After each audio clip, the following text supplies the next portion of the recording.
আপনি যদি সারাদিন আপনার ফোন দিয়ে ইন্টারনেট ইউজ করেন এবং বিভিন্ন ব্রাউজার দিয়ে আপনি সার্চ করেন, সেক্ষেত্রে কিন্তু আপনার ফোনের যে হিস্টোরি ফাইলগুলো রয়েছে সেগুলো কিন্তু অটোমেটিক্যালি ক্রিয়েট হয়ে যায়। ক্রিয়েট হওয়ার ফলে আপনি যখন ফোনে ইন্টারনেট ইউজ নাও করেন, ব্রাউজিং নাও করেন, তখনও কিন্তু সেই হিস্টোরি ফাইলগুলো আস্তে আস্তে আপনার ব্যাকগ্রাউন্ডে গিয়ে এগুলো রানিং থাকে। তো সেক্ষেত্রে কিন্তু আপনার ফোনটা হ্যাং করে। তো আজকে এরকম একটি ট্রিক শিখিয়ে দিব, যে ট্রিক্স ইউজ করার ফলে আপনার ফোনের যত রকমের হ্যাং সমস্যা রয়েছে সেগুলো কিন্তু অনেকটাই কমে যাবে। তো সেটি কীভাবে করবেন চলুন এই ভিডিওতে আপনাকে দেখাই। প্রথমে আপনাকে চলে যেতে হবে আপনার ফোনের যে কোনো একটি ব্রাউজারে। তো আমার ফোনে ক্রোম ব্রাউজার রয়েছে, আমি ক্রোম ব্রাউজারে চলে যাচ্ছি। চলে আসার পর উপরে সার্চ অপশন রয়েছে, ওইখানে গিয়ে লিখতে হবে মাই অ্যাক্টিভিটি। মাই অ্যাক্টিভিটি লেখার পর ওইটাকে সার্চ করতে হবে। সার্চ করার পর এরকম একটি ওয়েবসাইট চলে আসবে। তো এই ওয়েবসাইটে আপনি ক্লিক করে দিবেন।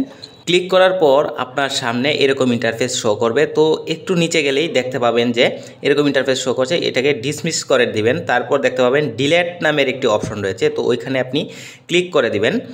ক্লিক করার পর এখানে বেশ কয়েকটি অপশন শো করবে। তো অল টাইম যে অপশনটা রয়েছে ওইটাকে আপনি সিলেক্ট করে দিবেন। সিলেক্ট করার পর নিচে দেখতে পাবেন যে সমস্ত ব্রাউজারগুলো আপনি ইউজ করেছেন সেগুলো এখানে শো করবে। তো সবগুলোকে মার্ক করে তারপর নিচে যে নেক্সট অপশন রয়েছে ওইখানে ক্লিক করে দিবেন। তারপর ডিলেট অপশনে ক্লিক করে দিবেন। ক্লিক করার পর আপনার ব্রাউজারে থাকা সমস্ত হিস্টোরি অপশন ডিলেট হয়ে যাবে। তো ডিলেট হওয়ার পর আপনি গট ইট করে দিবেন।